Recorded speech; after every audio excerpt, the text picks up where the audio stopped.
po sa mga nagtatanong sa akin kung ano ang statement dito sa issue.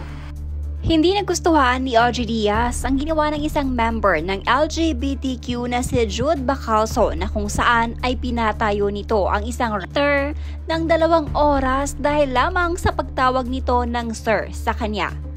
Ayon kay Mama Audrey ay tila na insulto umano si Jude nang tawagin itong sir ng waiter dahil sa effort nito na magmukhang babae.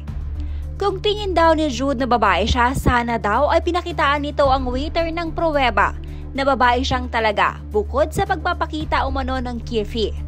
Ginawang halimbawa ng talent manager ang birth certificate na kung saan dapat daw nakalagay na female ang gender nito para nang sa ganon ay maintindihan ng waiter kung bakit siya nagalit dito. Dagdag ba ni Mama Audrey ay entitled masyado si Jude sa kanyang pagkatao. Pinatayo mo for 2 hours yung waiter kasi nainsulto ka dahil tinawag kang sir. Yan ang lumalabas sa mga post. Nainsulto ka kasi nakaayos babae ka pero hindi mo na-achieve na tawagin kang ma'am. Ganon naman pala na babae ang tingin mo sa sarili mo, edi sana pinakitaan mo ng pruweba na magpapatunay na babae ka talaga bukod sa pagpapakita ng caps.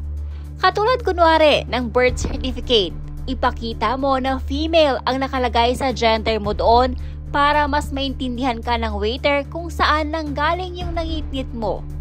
Nagdesisyon kang ibahin ang pagkatao mo tapos ang gusto mo mag-adjust lahat ng mga tao sa pagbabago mo ng anyo. Agad-agad, di ba pwedeng dahan-dahan lang ateng? Total, ikaw naman ang nagdesisyong magbago ang takbo ng pagkatao mo, entitled ka naman masyado te. Nag-sorry na nga yung waiter, di pa rin sapat at pinatayo mo pa talaga ng 2 oras? Gusto mong maging proud ang LGBTQIA+ community sa'yo, paano?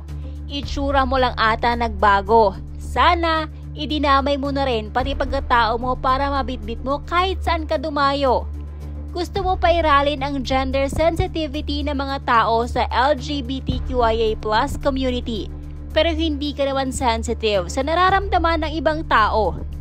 Pag ang tao nag-sorry na, patawarin mo na. Huwag mo nang binibig deal ang isang sitwasyon na ikaw mismo kaya mong solusyonan. Ayaw mo lang.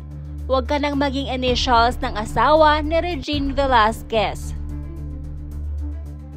Samantala, narito naman ang iba't ibang komento hinggil sa issue ngayon ni Jude Bacalso.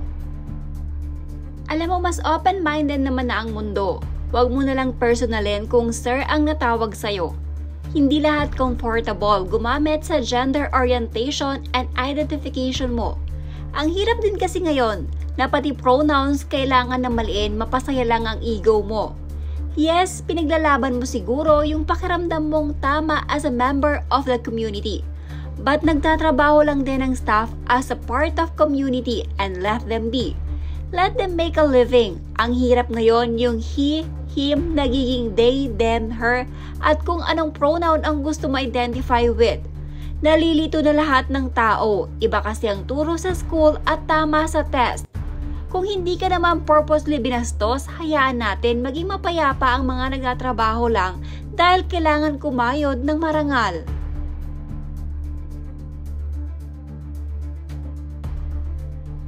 It's ironic how she demanded respect but between him and the waiter, it was her who was disrespectful.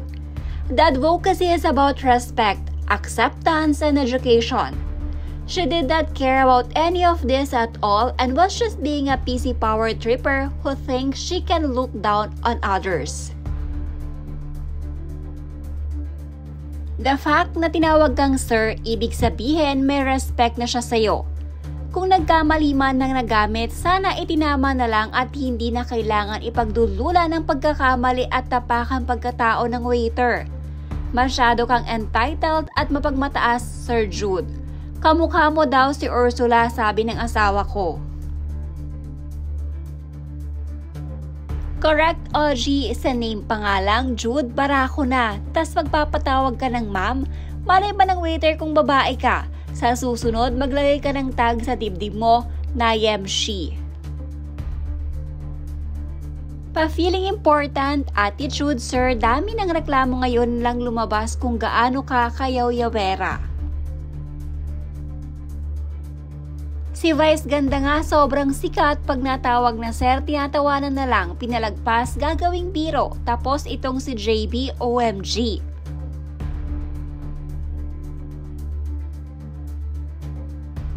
I had so many friends that were misgendered but handled it so gracefully, unlike you. You're an ugly man inside and out. Feeling discriminated ka ikaw nga tong entitled at nangaapak ng karapatan ng iba. You deserve 0 ounce of respect, sir. While advocating for proper pronoun use is essential to you, making a server stand for 2 hours wasn't the right approach.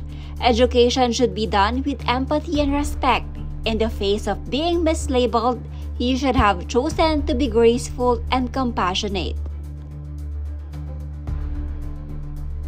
If she, they, them intended to talk with the waiter and the management, they should have settled it privately, not out in the public.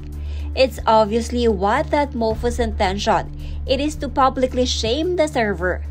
Kesyo close daw sila ng owner. What the? You don't have the right to reprimand. Your right as a customer is only to file a complaint for the satisfactory service. Porket influential na at close sa owner, magpa-power trip ka na?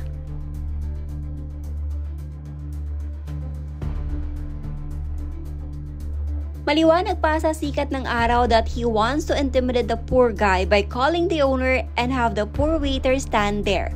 On top of that, by flexing na kilala niya yung owner, sobra ka naman ata entitled, Sir Jude.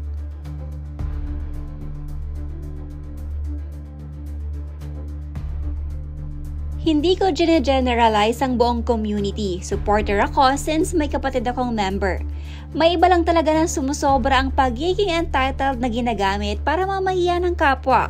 May limitations din naman siguro ang pagiging supporter pag mali na. It's just right to call them out para magising.